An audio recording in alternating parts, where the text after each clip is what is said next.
Fast fast ये speed पर क्यों है, इसकी वजह बताता हूं। तेज रफ्तार जान ले भी सकती है और जान बचा भी सकती है, लेकिन आज हम जिस स्पीड की बात कर रहे हैं वो ब्रेन स्ट्रोक से जान बचाएगी। मेरी बात मानिए और इस फास्ट शब्द को अपने जहन में बैठा लीजिए, क्योंकि इसका मतलब अगर आप समझ गए तो न जाने कितने लोगों की जिंदगी आप बचा सकते हैं। जी हाँ, पहले इस शब्द का मतलब समझिए। एफ मतलब होता है फेस, किसी के चेहरे का एक हिस्सा अगर लटकने लगे। ए मतलब है आर्म, किसी के हाथ अगर सुन्न होने लगे। एस यानी कि स्पीच, अगर किसी की जुबान लड़खड़ाने लगे।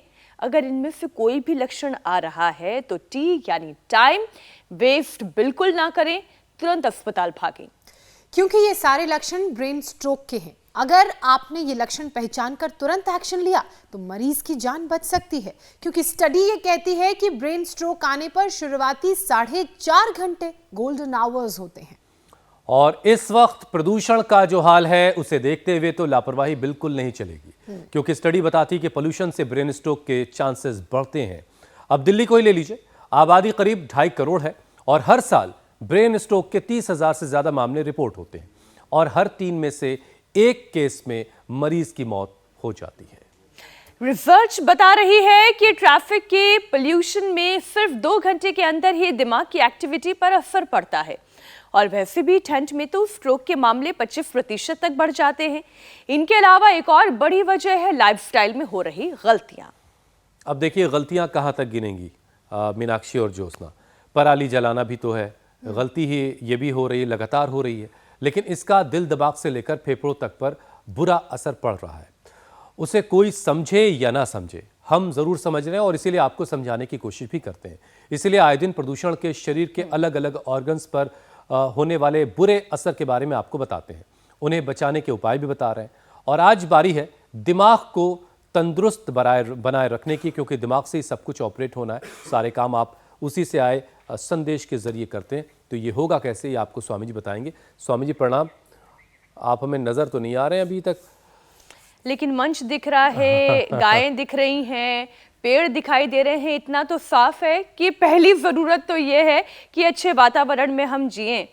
कुछ कृपा तो कुदरत ने भी बरसाई है हुसैन, कुछ थोड़ी बहुत हल्की फुल्की बारिश ही सही, थोड़ा तो प्रदूषण का स्तर कम कर रही होगी। हाँ, हालांकि एनसीआर वाले उतने खुश नसीब नहीं रहे। यूपी के कई हिस्सों से खबरें आ रही कि वहाँ बारिश हुई है, बूंदाबांदी कई इलाकों में हुई है। एनसीआर में एक छोटे से पॉकेट में नोएडा में कहीं क्लाउड सीडिंग के बाद हल्की सी बूंदाबांदी हुई थी, लेकिन अब समझिए कि क्लाउड सीडिंग भी जो है एनसीआर के लोगों के लिए काम नहीं आई है। हमें इंतजार अल्लाह की तरफ से, ईश्वर की तरफ से कि वो थोड़ी बारिश कराएगा और जो कुछ बीज हमें बोने पड़ेंगे। हाँ, AQI 400 के पार है, वो जरा घट करके नीचे आएगा। पेड़ों के लिए कुछ बीज हमें भी स्वामी जी प्रणाम, बहुत बहुत स्वागत है आपका। प्रणाम स्वामी जी। आज तो बुफे लगा हुआ है सुबह सुबह, बड़ी सुंदर। बहुत बहुत प्रणाम। आज आंवला नवमी है। अच्छा, आंवले की माला पहनी है आपने? आंवले की माला, आंवले की का पेस्ट बना करके, हाँ, इसलिए जो है हमने आंवले की माला पहन रखी है। और ये सच में अप्रतिम है। आज का जो दिन है ना, अपने आयुष्य को बढ़ाने के लिए ये आंवला, इसका पेस्ट बना करके फिर इसका च्यवनप्राश बनाते हैं, क्वाथ में पका करके। इसी का ही जो है ये मुरब्बा बनाते हैं, इसको थोड़ा उबाल करके स्टीम करके चाशनी में डाल के इसका मुरब्बा बनाते हैं, मीठी और नमकीन कैंडी बनाते हैं। इसकी बर्फ़ी भी बनाएंगे। इधर हमारी बहन लगी हुई है चटनी, हाँ, उधर से आंवला डालो उसमें, हाँ, आंवला पूरा का पूरा डालो, हाँ, ये पूरा का पूरा आंवला डाल करके अब इसमें जो है इसको पीसो। हाँ, ये आंवले की चटनी तो सबको घर में बनानी चाहिए, जोर तो लगता है इसमें पीसने में लेकिन तगड़ी बहन हमारी कर देगी काम। तो ये आंवला जो है घर के आंवला रसायन है। आंवला जो खाएगा 100 साल तक जिएगा। बहुतों की निगाह इधर ही टिके। आज बाबा जी ने कौन सा रुद्राक्ष या कौन सा है ये आंवलाक्ष है, हरा भरा रुद्राक्ष, आमलाक्ष। और जो है ये बड़े खुश हो रहे। करो अनुलोम विलोम। ठाकरे जी की 60 और इनकी 40 ठाकरे जी की और शुक्ला जी की 60 यूनिट इंसुलिन बंद हो गई साहब योग करके।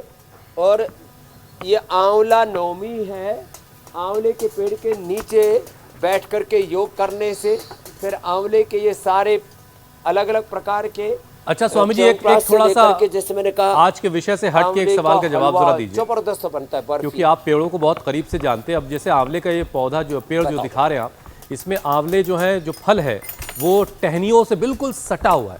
आमतौर से हम देखते हैं स्वामी जी, फल जो है वो टहनियों के बाद एक पतली सी डंडी से कनेक्ट होकर लटकता रहता है। ये बिल्कुल से सटे सटे से क्यों है और इसे क्या कहा जाता है, ऐसा क्यों है? तो आपने वैसे बड़ा गहरा प्रश्न पूछ लिया। तो यह हमारे से बिल्कुल सटा हुआ है, पेड़ से भी सटा हुआ है, हमसे ये प्रकृति और संस्कृति बिल्कुल सटी हुई है, हमारे भीतर अटी पड़ी है। हम इससे छटक जाते हैं तो इससे दूर हो जाते हैं। जितना हम प्रकृति से संस्कृति से दूर दूर जाते हैं उतनी विकृति आती है। इसलिए आंवला कहता सटे रहो अपने स्वरूप से, अपनी निजता से, अपनी मूल संस्कृति से, मूल प्रकृति से, अपने मूल स्वभाव से, अपनी जड़ों से जुड़े रहोगे तो और कुछ कुछ कटहल भी इसी तरह से जो है पेड़ की मोटी टहनियों से बिल्कुल सटा हुआ होता है। तो कुल मिलाकर के मोटे से बेस के करीब रहिएगा तो सुरक्षित रहिएगा, शायद ये भी पैगाम इसका होगा। बहरहाल जड़ों से